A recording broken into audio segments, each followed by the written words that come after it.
Hi, this is Mato. Welcome to my online chess lecture.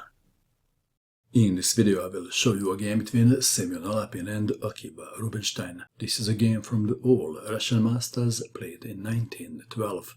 Alapin had white pieces and he started with e4. Rubinstein played c5, knight to f3, knight to f6, e5, knight to d5, knight to c3, black to move. Knight takes knight was played. e6 is the most played move nowadays. Knight takes on c3 and Alapin captured away from the center. Knight to c6, bishop to c4, d6 challenging the pawn on e5. Bishop to f4, d takes on e5.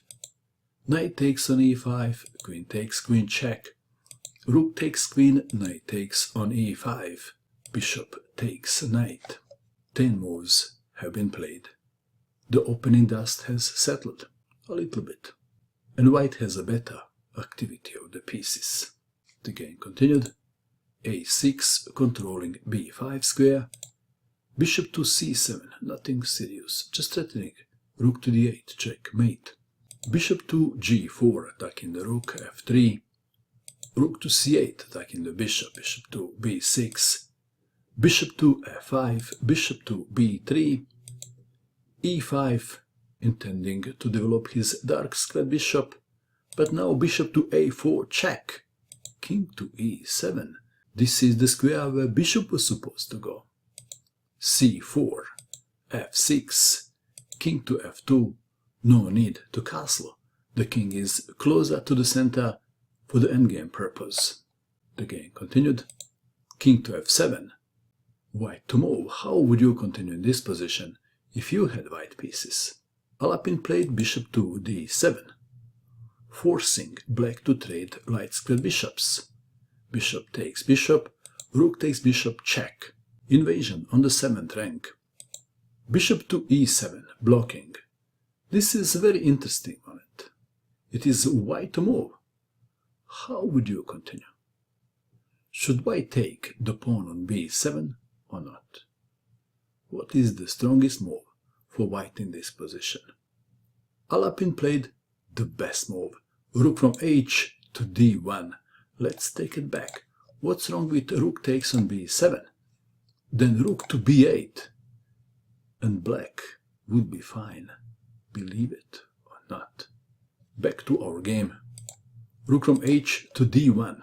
The threat is stronger than the execution. King to e6. White to move. Should white take the pawn now? Alapin did. Rook takes on b7. Bishop to d6. Let's take it back. If rook to b8, then the second rook invades the 7th rank. Swines on the 7th rank, and we know that swine is lame in French language. Swine is a pig in German language. Back to our game. Bishop to d6, preventing white from playing rook from d to d7. Bishop to a7, preventing rook to b8 by black, intending rook to b6 in some variations. It is black to move, and Rubinstein was not happy with his position.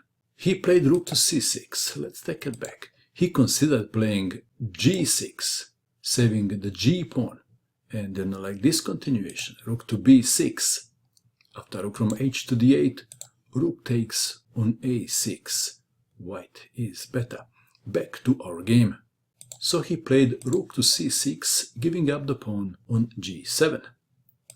Rook takes on g7, a5, rook to b7, rook to a8, rook to d5. The target is the pawn on c5, h5, a4, h4, white to move.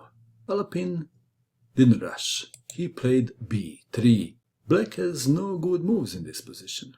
Rook from a to c8 was played. White played a move and black resigned, and the move is rook to b5. Rubinstein, one of the greatest endgame players of all time, resigned. Why? Well, it was not his day, and he was about to lose another pawn. If bishop to c7 defending the pawn on a5, then bishop takes on c5. White is 3 pawns up, and this is too much even for the great Akiba Rubinstein. What do you think of this game? And that is all. I hope that you enjoyed watching this video. I wish you good luck with your chess, and bye for now.